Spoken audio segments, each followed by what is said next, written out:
Hello, Natalie. Welcome to the show. How are you doing? I'm doing very well, thank you. Yes, how are you?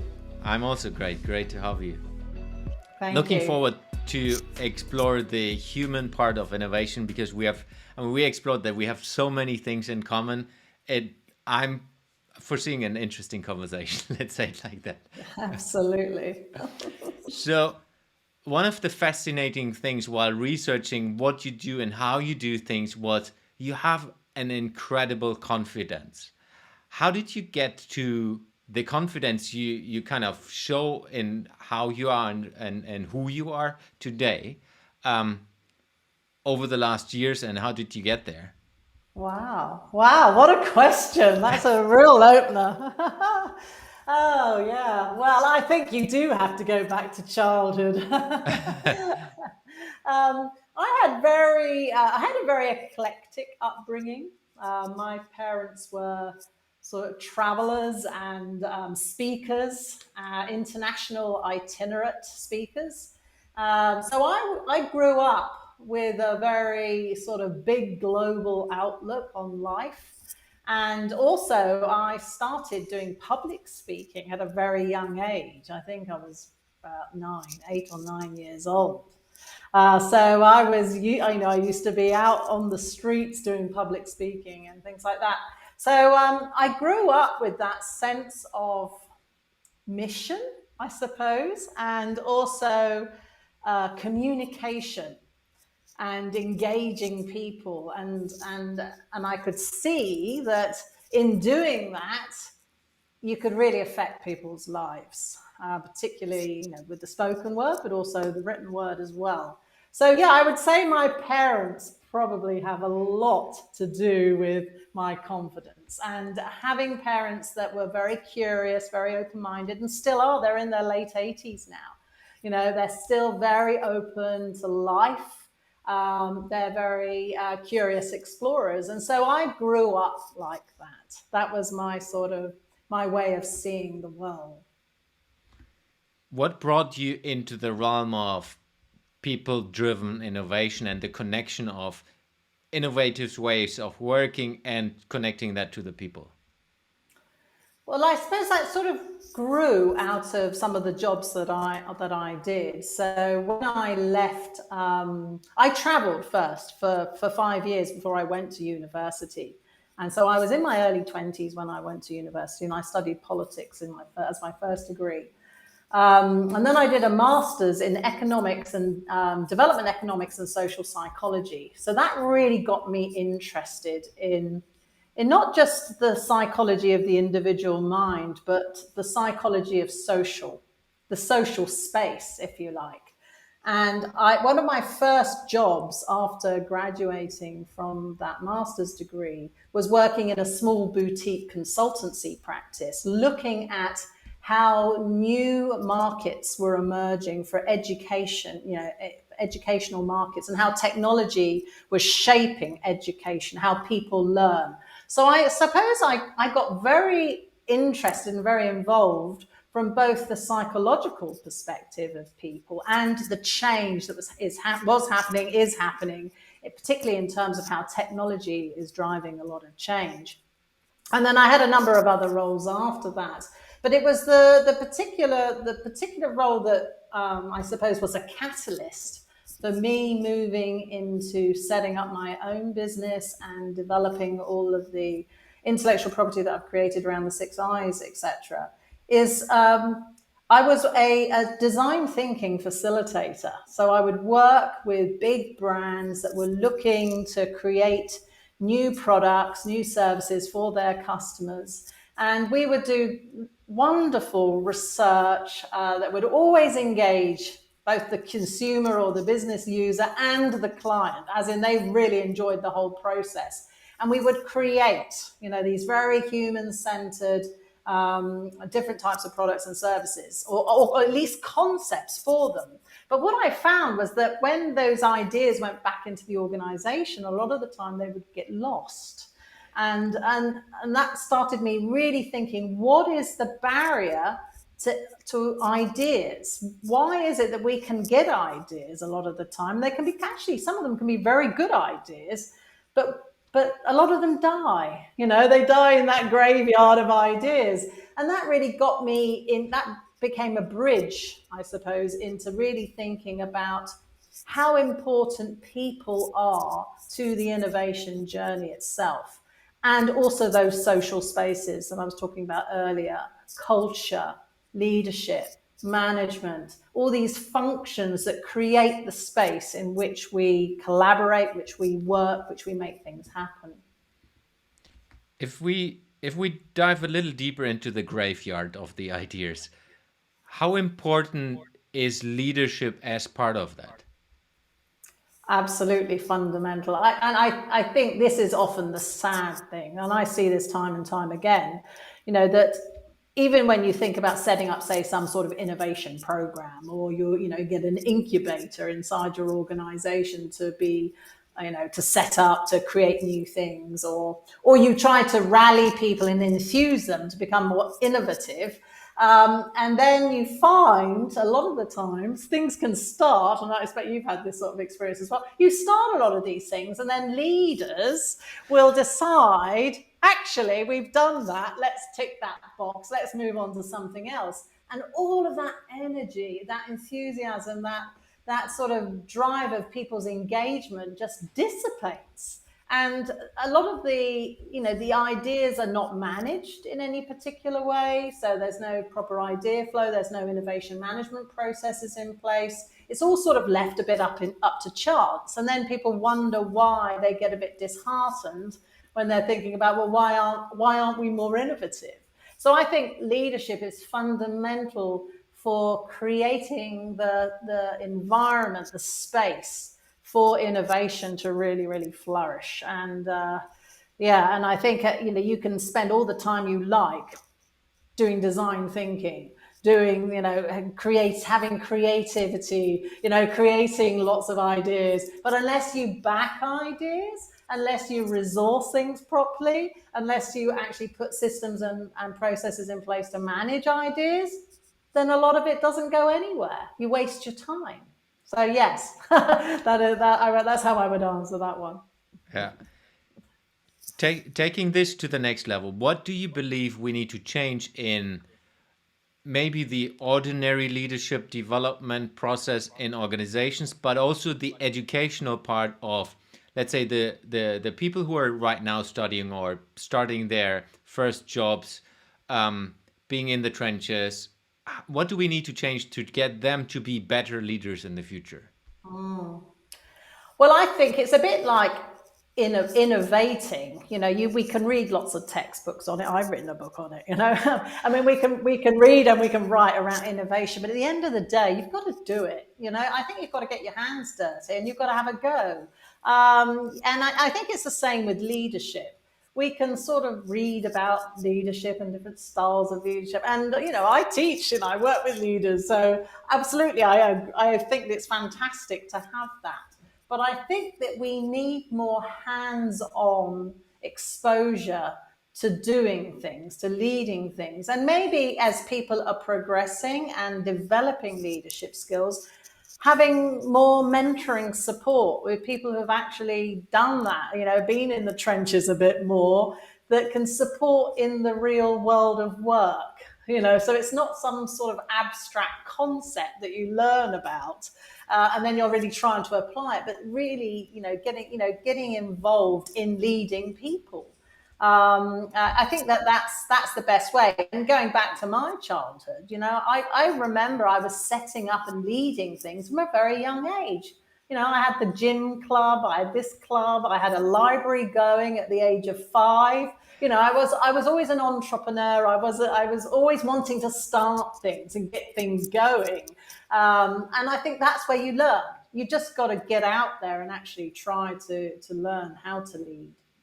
Yeah, I love that because I'm right now discussing with my wife. Our daughter is getting to be 5 in end of this year, and we're saying she needs to be put into situations where she's not just like in school where everything is kind of staged. She needs to be put in like a hockey team, a football team, where she needs to figure out how to stand out. And we right now have that discussion right now because I truly believe I have got and learned leadership skills while figuring out on the football field, where you need to kind of put out the elbows in the beginning and figure out how do you influence the other players to that they follow you because you believe you know where how we should turn this game around. What do you think on the leadership development as well, on the coaching aspect of that? I mean, you're a professional coach as well. I've had the beauty of getting an educational piece while I was working already to be a kind of a coaching mentor type of leadership rather than, hey, I'm delegating tasks to you and you're supposed to do that. What are the things we need to learn from a skills perspective? I think that, if in coaching, so coaching leaders, what I have found, what becomes quite interesting is that it becomes more like it's not so much mentoring. It becomes more like you become like a creative thinking partner for leaders, because leaders have got, a lot of leaders have got a lot of experience of leading, particularly if they're quite high level. So they don't really need, to be taught in that sense. Yeah. They really need soundboards. They need people that they can bounce with, they can have ideas with, that they can have that confidential discussion that they can't have with any of their other team members or peers, or they don't want to burden their spouses at home or whatever. So I think it's, to be that creative soundboard is very, very important in the coaching context. I think when you're managing and leading people in teams, when you're a leader in a team environment yourself, and it's interesting now, particularly with hybrid and remote work, how you continue to engage people to be able to do that. So setting up the right sort of systems, processes to have those check-ins, to see how people are, to really help people understand what their purpose is in the team and what they want to develop, and then they actually taking a lot more responsibility for that development, rather than it being, a check-in with the manager to make sure you've done something. Do you know what I mean? It becomes a different type of relationship. They're the ones I've always really enjoyed, whether I've been managed in former roles or I've been a manager or a leader of other people, is to have that sort of, that more of an open dialogue of, what needs to be achieved and how does my role fit into the bigger picture of what we're trying to achieve collectively. Yeah, I agree. One of the best managers I have had, I felt with him is like kind of course he was my manager, but he was also kind of a friend who is not just concerned about the business topics, who also was concerned about my personal development and how I can advance, my development and my future career, but as well on a personal level. Yes, absolutely. Yeah. I think that you can often have that great relationship and that great rapport with people. And we know from research that the manager role is the most important role in an organization. And it's the number one reason people normally leave an organization. So it's a very interesting one. That's one of my beliefs, and I would like to get your opinion on that as well. I believe we need to focus way more on leadership onboarding and then as well on leadership development inside of organization, rather than finding the person with the perfect right skill set when it comes to the detailed task. Let's say if you're a CFO, yes, of course you need to understand numbers, but the leadership skills are double as important than the technical knowledge of these things. What is your opinion on that? I completely agree. I think what we see is people are promoted into leadership roles and they don't actually have leadership ability. They don't know maybe really good communication skills, influencing, understanding the psychology of people, how to create environments of motivation and engagement. They've been sort of promoted into leadership or given a leadership role because they have technical ability, not necessarily the people skills ability to lead and manage other people. So I see that a lot. Taking this, and I would like to shift us a little bit into the organizational context. So if we look into taking this people-centric and people-focused part to how do we need to change organizations of the future to be future fit. Let's start with high level. You talk a lot, and one of your models is about purpose in the center. Tell us a little bit about more what is the purpose and how important that is, and how you help organizations to get into that. Yeah, absolutely. So I have a model called the 6 I's of innovation, and it's a purpose-centered and people-centered approach to innovating. And going back to the story, if you like, of how I got sort of into that whole area was that because I saw that a lot of innovation that was happening, or even organizational design or non-design, if you like, wasn't really thought through. It wasn't thought through. Or why are we trying to achieve what we are trying to achieve? For what purpose, for what end? And that can be at the highest level of the organization's thinking, right down to the individuals that are working for it and everything in between. So when you've got an alignment of purpose that runs like a red thread through you as a person doing your work, your day-to-day work, into your team purpose or collaboration purpose that you might be having with other teams, or your organizational or departmental purpose, your organizational purpose, then I think you start to get this energy that is far more enthusiastic in terms of being able to contribute your own skills and your own ways of thinking to whatever the organization is trying to do. But I find that a lot of the time, people don't spend enough time thinking about these sorts of issues. It's like, let's just get on with it. Let's just get on with whatever we're trying to do, and not stepping back and really thinking. I call it the purpose pause.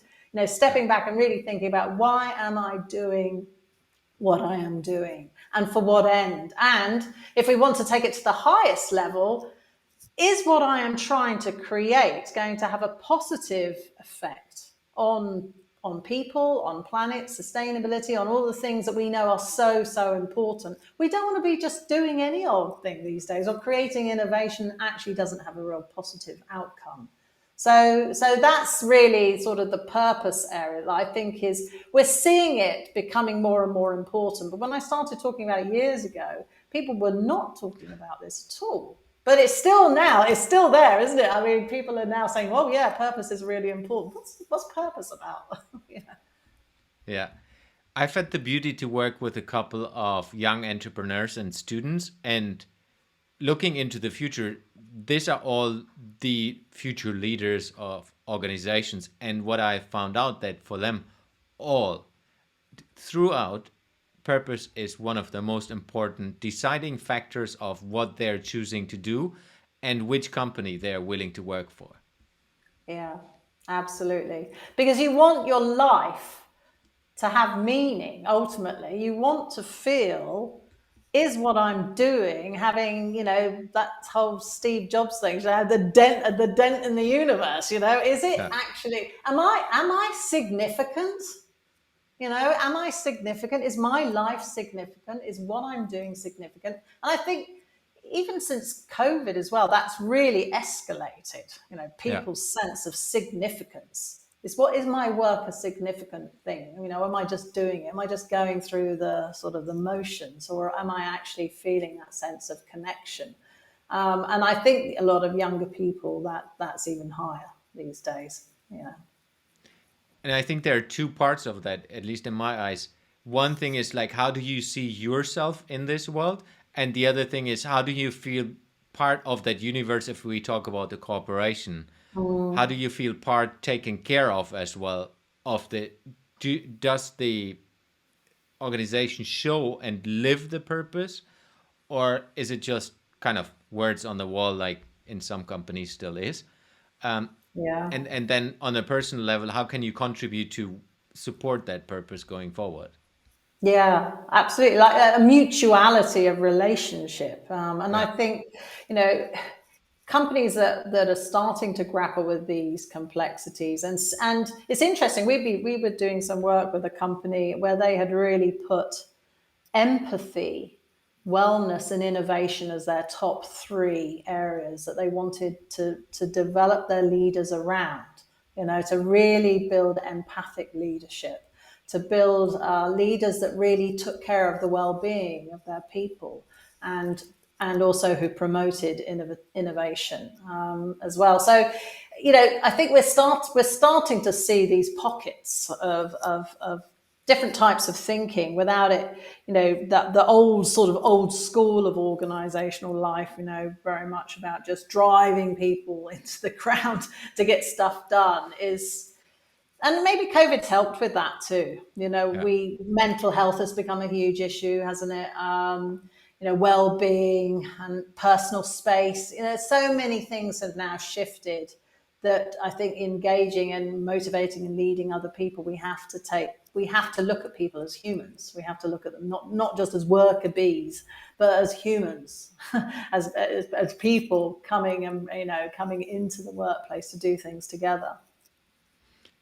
If we take this, what do you believe organizations that are not there yet, but kind of try and want to figure it out, should be doing, and kind of how could they approach this?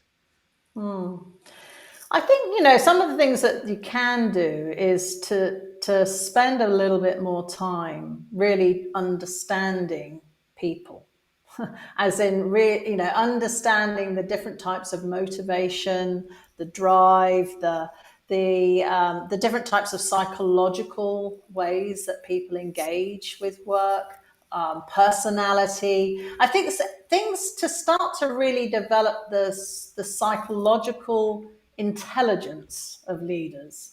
So it's not just about what needs to be done from the task focus, but how do we do this? And what's the best way to do this, given who you are and how you approach things and how you engage with your work.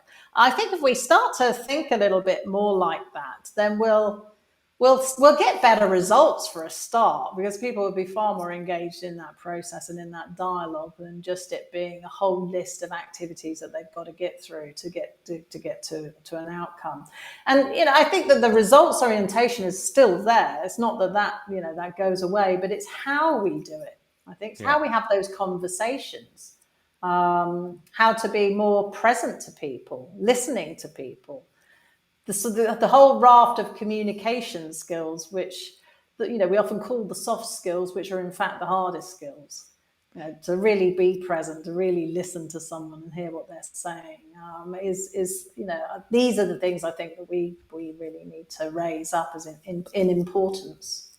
Yeah, I can imagine it's terribly hard for organizations that have never thought about that. So imagine you would take over a CEO role of an organization in an industry that is not innovative and they haven't really started that.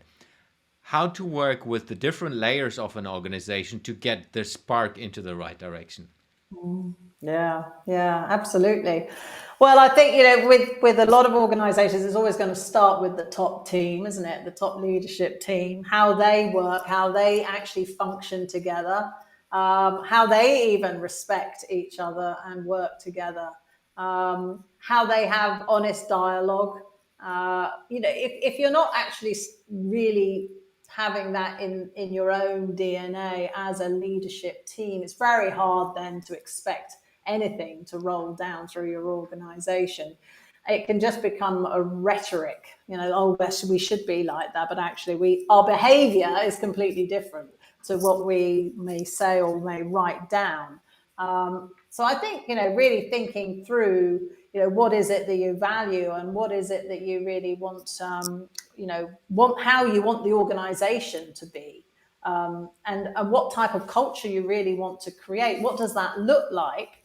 It's interesting, even with doing even small facilitation groups, say with leaders, when you get them to think, not just, okay, well, listening. We're gonna listen to each other. Well, how do I know you're listening to me?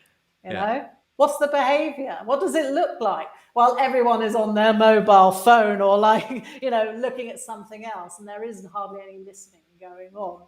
I think you have to really have the confidence and the guts sometimes to call out things too at that level and just say, you're saying you want this, but actually your behavior is showing something completely different. So I would say that, really starting with that top group and looking at how they are. Yeah. What I've seen, similar to that, where you say starting with the top leadership. I was part of a workshop and was leading parts of that as well, where we open up this discussion. And the great feedback from one of the executives was they have never had a conversation around this. They have been working for 5-6 years together in that organization, and some of them have been a long time, very, very long time in that organization. And that what this person was saying, they have never ever talked about how do we engage with each other to enable the organization to go into a direction. It was always about how do we drive the business, how do we get faster, how do we get to the next, how do we double, and it was more about these topics rather than, hey, let's take a step back and just talk about us and our relationships to each other. Yeah, absolutely.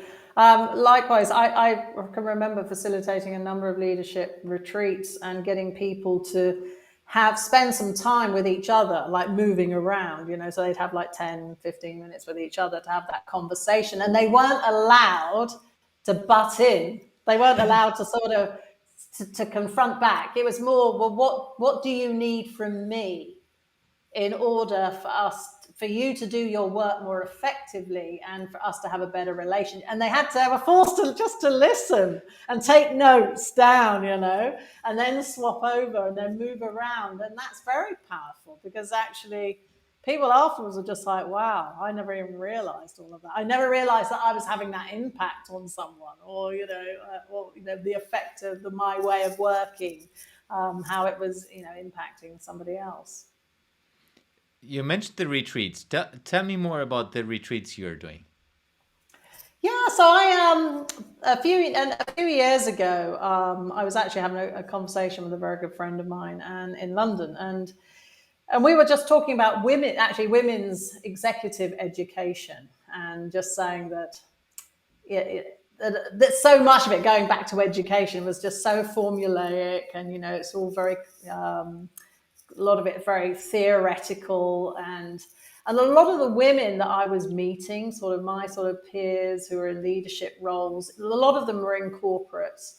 I just found that a lot of them, what they really wanted was space, to just get away, to retreat away from their workplace, from their families even, and have some time where they could be with other like-minded women of a similar type of background in terms of, the roles anyway, not necessarily the same background, but the same similar type of level of leadership. And so we designed something called Women Who Lead. And Women Who Lead offers this sort of space and time away from life to really think about who you are as a leader, where you're going, how you're getting there, what sort of behaviors you're sort of demonstrating, what you want to change in your own sort of style of leadership or engagement. And it was a facilitation. So obviously there was content, but a lot of it would be a conversation, but taking them really on a journey. So people would normally arrive very stressed out on the Friday night, but having that meal together, say, what's calling you here right now? What is emerging in you that you need to step up to or to become as a leader? And that would be the opening question for the Friday night. And then the Saturday, it was like, well, who are you? As in, who are you as a leader? And we'd use tools like the Enneagram and different types of psychological instruments to look at the psychology and drive of each person and to explore that. And then the second day was more like, well, where are you going next? And sort of using the 6 I's methodology, going back to purpose, defining that, looking at where the opportunities were and identify, starting to generate ideas and ignite. And then they would leave, and this would be a condensed, like two and a half days, really. At the end of that retreat, not only refreshed and revitalized and had a nice, beautiful weekend in a 5-star resort somewhere, normally in Bali or Singapore, going to do next one in Portugal, actually. But to leave with a a renewed sense of the self as a leader, that confidence, and also a plan, some sort of plan of, okay, this is what's emerging in me. And it could be things that they were currently working on, in their own work, or it could have been new business ideas, new project ideas, or complete transitions. Like, actually, life needs to change, and I need to start to get into action and into motion around that. So yes, I've been doing that a number of years.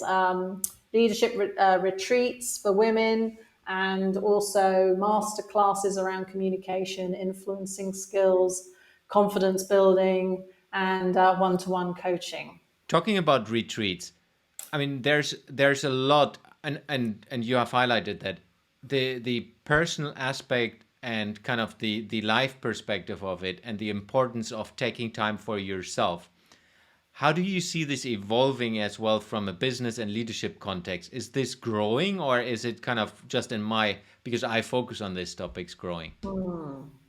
Yeah. Well, from the people that I work with, I mean, I can talk about just generically, the stories, the things that I'm hearing more of is that it's becoming far more acceptable these days to talk about taking time out.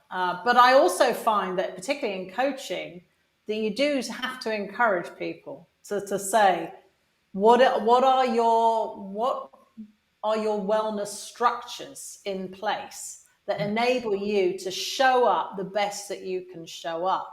Because I think a lot of leaders are under so much pressure to get results and to perform at a particularly high level with not so many resources than maybe they've had in the past, that a lot of these things do get squashed out.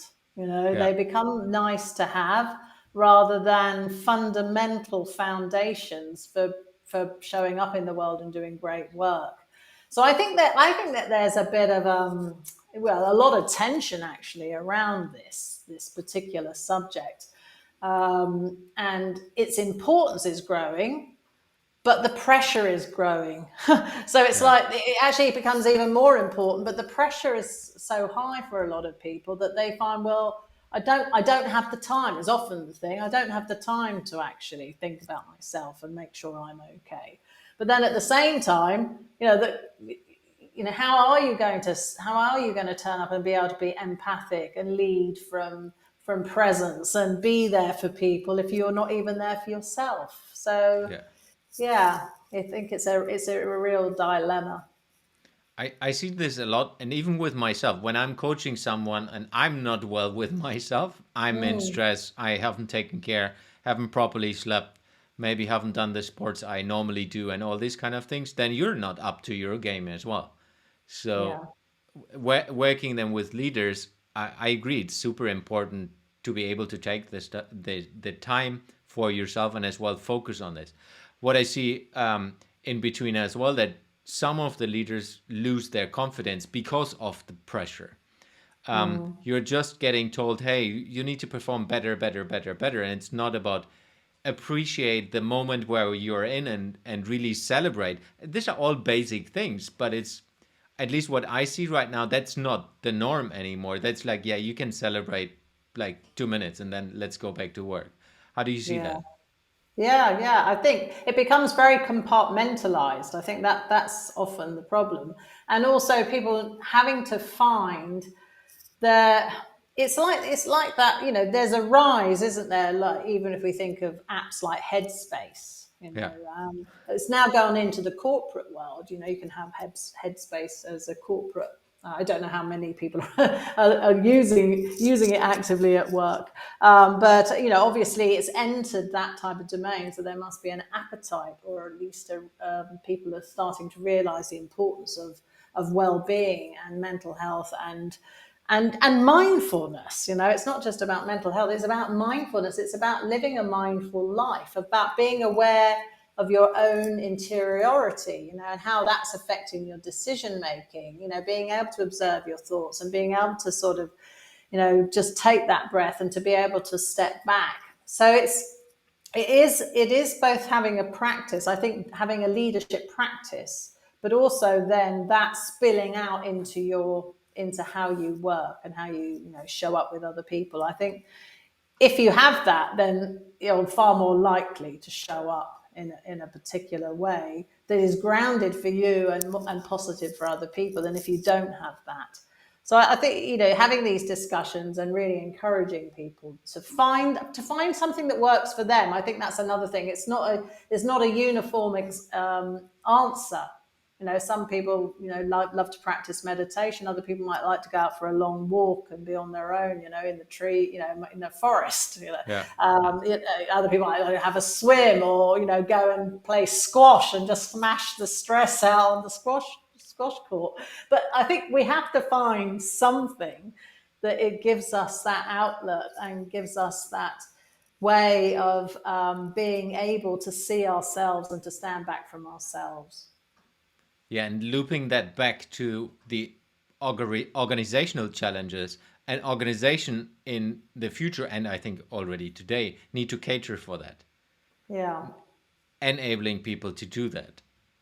Yeah. I think it's interesting. There's some work I read a few years back, which I thought was quite interesting, still quite out there. It's called Results Only Work Environments. I don't know if you've come across it, Roe. Yeah. Yeah. And it sounds like quite harsh in some ways. You know, results only work environments. It sounds like that's all you've got to be, but actually, it isn't like that at all.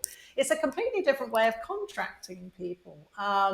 It's all about, you know, people being aware of what they need to do in order to get their work done, and how they try and do that and where they do it, and is really up to them, as long as they're doing it. Do you know what I mean? Yeah. You've got to have that commitment to the result, but how you might do it, and you may decide halfway through your day to take an hour or 2 hours out to do something else, but you're working maybe a bit later in the evening if you need to get it done, or whatever it might be. But to treat people like adults, you know, to say that actually it's not just about compartmentalizing work into this sort of one way of thinking. And I think also with COVID, that has in some ways had a positive impact on how we work, because we've had to think quite differently about it. We've had to be very flexible and agile, and, you know, all these things that we talk about, or, you know, think about in textbooks, have become our real live, you know, experience of work now. So I think it's going to be interesting to see how these conversations and practices emerge in you know, coming months and years. Yeah. And I'm as well fascinated about the culture shift that happened going into COVID, now being in COVID.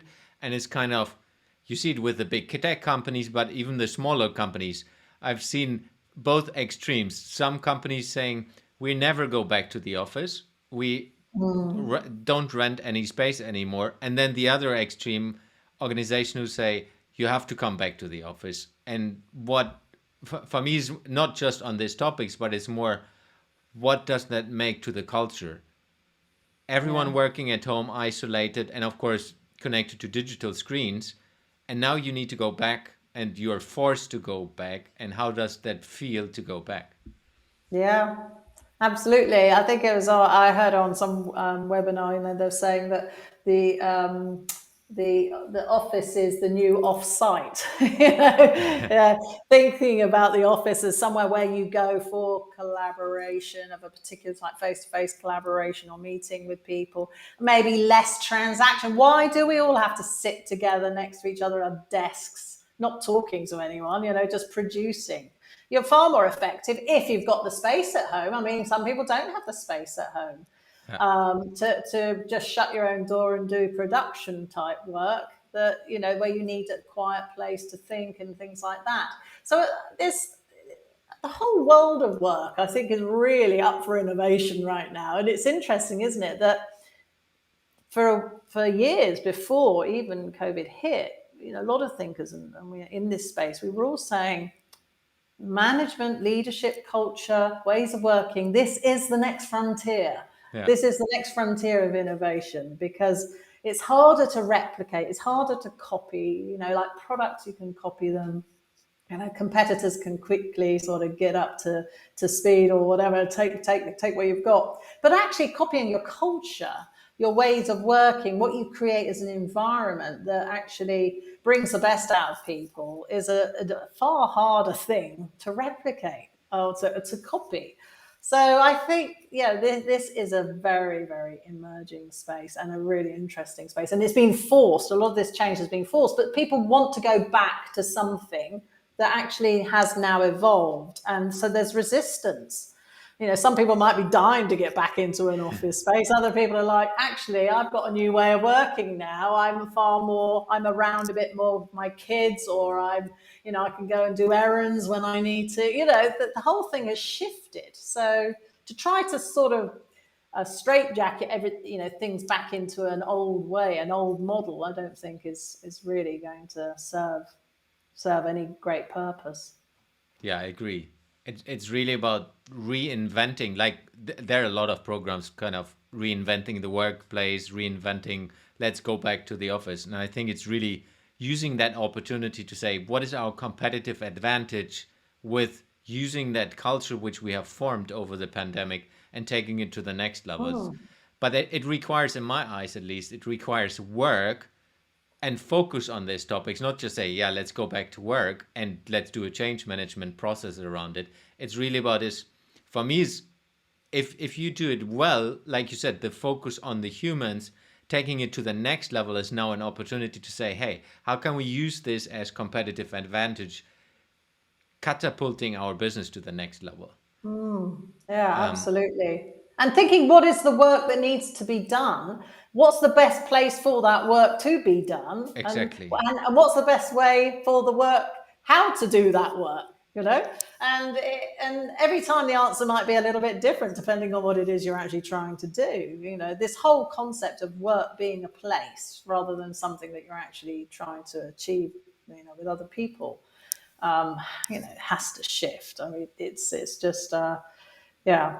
I mean, and again, if you were to say your work requires you to be face to face, or it requires you to be with other people, then you have to be with other people because that's the job. That's the nature of the work. For a nurse to be completely remote is not going to be much good of a patient in hospital that needs actual care. So you have to think about, well, what is it that the person is doing, and what is the best environment for that work to take place. Yeah, that goes back to being people focused. I would like to talk about your book. And I'm reading a sentence which I like very much. It's more than just a book. It is a movement to help people around the world get better at making new ideas happen in times of change and uncertainty. Yes, you can innovate is the title of the book. Tell us more about that, and maybe link it as well a little bit to the conversation we have had. Yeah, absolutely. So, yeah, when I wrote the book, I wrote the book and had it published in 2018. And one of the reasons I wrote it was that I'd been working with the 6 Eyes model. And just to recap that, we've got, 6 different elements. And they're all of the same weight, same equal importance. Identifying opportunities, igniting new ideas, investigating ideas, investing in them, implementing them, and improving them. And it's in a circle with purpose in the center, with 2 little triangles that link purpose to each of the eyes. And the inner one is for culture, for the environment that supports that phase of the innovation journey. And the outer one is for processes that will support that stage of the innovation journey. So after having worked with this model for a number of years and developed a whole profiling instrument, people can understand their strengths. I'm an igniter. I'm someone that comes up with ideas. That's my strength. Other people are, come up with different types of things on the model. So when I was encouraged by clients at the time saying, well, can you write a book that is practical? That is based more on the human trying to innovate rather than big concepts about innovation theory and big disruption and everything else. Can you focus on ordinary people trying to do stuff, trying to make new things happen in their life? and use the model as the journey map. So that really gave me this whole idea of, yes, you can innovate, that it's something that can democratize innovation for people, regardless of what their job is, or they don't have to be innovation managers or in innovation roles or in R&D or in tech or digital or whatever. They could be doing anything, actually, because everybody has to think in a particular way to help the ideas journey through those 6 I's. So if they've got a map that can help them do that, and they've got skills or tools or ways to get better at doing that, then they're going to be far more likely to hopefully have some positive impact with the ideas that they're generating or that we're working on. Because not everyone's a great idea generator or an igniter, but some people are great implementers, but they're still innovators. It's just they may never have seen themselves that way. So that really sort of tied together a lot for me in terms of bringing that very practical, very hands-on, very skills and mindset orientated approach to innovating. So if I understand you right, it's really a tool which helps people to get started. It's not just theoretical models where people use, I understand the model, but I have no idea how to implement it. It's really about how can you use it, right? Yeah, absolutely. So the book has do this, try this, have a go at this. Want to develop a more creative mindset? Well, here's a few things you could try out. And so I tried to make it more like a playbook in that sense. Have a go. Like going back to what we were saying earlier, you Yeah. have to learn all of this stuff by doing it. You can't just sort of read it and think, oh yeah, well that's interesting, and then not do it, because you're not going to actually learn how to innovate. And innovation is not just about creative thinking; it's about applied creativity, creating value in some form or another. Some might be big, some might be very small in terms of value, but something has to be implemented. It has to be come into the world. And so I really wanted to make that accessible for people, to sort of unpack this big word innovation. When you Google it, you get billions of hits and everything. What does it mean to me in my job, in my role? Or if I'm an entrepreneur, what does it mean to me? Well, I'm trying to start a new business, or if I'm in a big corporate, it's always going to have a slightly different meaning depending on who you are, what you're doing, what your job is, what you want, and what your purpose is. So that was really the intention behind it. How was it? So how was the process from going from a practical perspective and putting all the wealth of your knowledge and your models into the book? How did you go about to say, one hand, I want to have a practical thing, but I need to kind of explain it that people understand it? How did you do that? Well, I spent some time, first of all, really sort of mapping out the whole of the book, what it would be. And in some ways it was relatively straightforward because of the model itself. So I could have the different chapters that would focus on each of the I's. Sort of the introduction obviously sets the scene for everything. The profile, so as part of the book, people can go online onto the website and get a profile, then answer a short questionnaire about themselves, and it'll say, which one has come up higher for them in terms of their perception of their strengths. So I explain all of that, and then going through each of those 6 I's. And one of the things I thought would bring it to life as well was to interview a different person that would represent that stage of the journey. So these are ordinary people at work doing different types of jobs, and but happen to be high on one of the I's. So Ricky for identify, Marco was ignite, etc. And they were in different types of roles, and asking them how do they innovate at work. So I got like a whole pattern for the book. It was like, what is the I? What are the skills that we associate with each of those stages of the innovation journey? Let's talk to someone who considers themselves to be high on that I, and what mindsets associated with it. So each of the 6 I's, we have 6 mindsets. So you need like creativity for ignite, for example, curiosity for identify, And so I have a whole little chapter on that. So that's how I did it. I approached it. I sort of looked at the big picture, broke it all up into those areas, and then sort of filled it out and had that sort of how-to bit of like an overview, just so people could know what I'm talking about, and then an overview of how to try to get better at certain types of skills. Yeah, what I like about that is that people can identify themselves easier with it if you tell the story part of it. If you just Yeah. have a model, and that's then again the practical application of it. If you see yourself, oh, you talk about Ricky like in your example. Oh yeah, Mm. that's me. Or you say, oh no, that's Peter, my neighbor, or the person from work, and so on. And then you can understand it, and again, like you said, applying it in a better way. Where can Yeah. people find this book right now?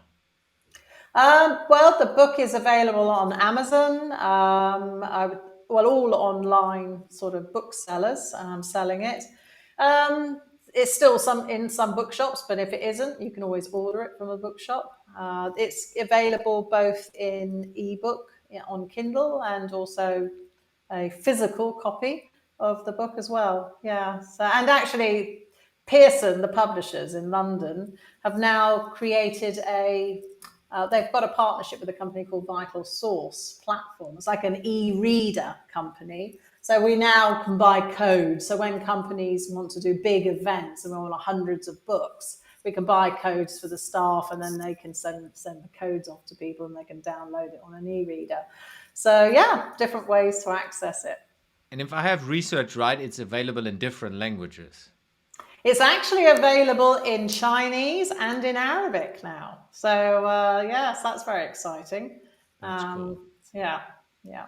And of course, I will put the link to your website of the book as well into the show notes. Looking into the organizations, how important is talent development for organizations, how we approach the totality going forward? Yeah, I think it's a really interesting question. And like all the other subjects that we've been exploring, it's we're on this cusp, aren't we? This cusp of change. And I started sort of thinking about it as I call it the Delta world. If we think of the delta geographically, it's when you have these different river beds and rivers, and they sort of merge together. And I think, in a sense, we need delta talent. We need people that can stand in those riverbeds. And like on one side, you've got all of the problems and the challenges and the opportunities that we face as humans right now. And then on the other side, we've got a whole technological advancement and change, and things that are rapidly changing around us. And so people, if we can develop talents and people's skills around their strengths and their motivations, but think of it not just as discrete skill sets, but mindsets as well. McKinsey actually did a very interesting study, and they called it Delta in terms of the skill and mindset development. And because with all the work I've done on the 6 I's, which talks about thinking and attitude and perception as well as skill, I like that concept, because I think if we can have Delta talents, people that know how to collaborate, they know how to harness diversity, they understand themselves, their limitations and their strengths, and they have a passion for being able to look at problems that we need to solve or opportunities that we need to address, and how to really sort of coordinate and bring that together. I think that they're going to be people really that can step into leadership, Delta leadership, if you like, to really close those gaps between what we need and where we are now. Getting us into the last part of the podcast, where I ask a couple of questions which are kind of not related, but I ask them to every guest. If you can work with a project that is impacting every human being on Earth, what project would you like to work with, and why would you choose to work with that project? Wow. I know it's a very simple question. That's a really big question, isn't it? Yeah. The others are not that heavy. Oh, okay, good. I'm really interested in psychological change, because I think we need to innovate now at the level of our paradigm of thought. I think unless we can do that, we're not actually going to shift very well as a human species. So I would think I'd like to work with something that is dealing more with enabling that shift to happen, that sort of that change in big human culture. I don't know quite what that might look like, but that would be a really interesting, meaty project to think about. Love it. What advice would you give to a young innovator that is just getting started? I would say, one of the greatest things is to, even if you're young, you have a sense of your what pulls you, where you get energy from. Even just looking back over your school life or your friends or jobs or things that you might have done before, you have a sense of what energizes you. And I think that's like the quiet voice, really, of our heart, of our soul, and to listen to it. Because I think what can happen is you can grow up and you go into job after job, and after a while that energy that once maybe infused and excited you just gets buried below life. So I would say really listen to that and see where it's taking you, and follow that red thread, because it'll open up opportunities, new ideas, new thoughts, new discoveries. And so I would say that, but I'd also say, really think about what it is that you enjoy and what skills you want to develop around the things that you enjoy, because they're going to be the things that you're ultimately going to be very good at. And don't try to be well-rounded. Don't try to learn everything. Pick a few things, go deep with them, and work and collaborate with other people who are good at other things. Don't try to do it all. Great. What is an innovative topic you are interested in and would like to explore deeper? An innovative topic. Well, I think it would go back again to, actually, I do know something I'm really interested in right now is alternative forms of housing. Really looking at how are people going to live in the future. And particularly as people are getting older, and old models of housing and care and things like that are pretty outdated models. So I'm very interested in, what's the future of housing, community, people living, working together, aging, I think is very interesting as a topic in itself. So yeah, they're some of the things I'm very, very interested in. There are a couple of interesting projects on that one. I tried to interview someone who is doing a project like this in France, but he don't want to go on podcasts. Oh, really? Who is a friend of mine. It's like they approach it holistically to say, how do we? It's more from a generational perspective, bringing generations together in a different way. Nice. Very interesting. Yeah, I think that is going to be so important going forward. Last question, which is an easy one. Where can people find you and how can people reach out to you? So you can find me. I have a number of different websites. I also have a personal website, which is natalie-turner.net. That's about me as a speaker and as a writer. LinkedIn. You can always find me on LinkedIn. And my other sites are yesyoucaninnovate.com, which is the book, and womenwholead.net for retreats and coaching, and the 6-I-innovation.com for the 6 I's, with all the different types of profiling and services that we offer around that.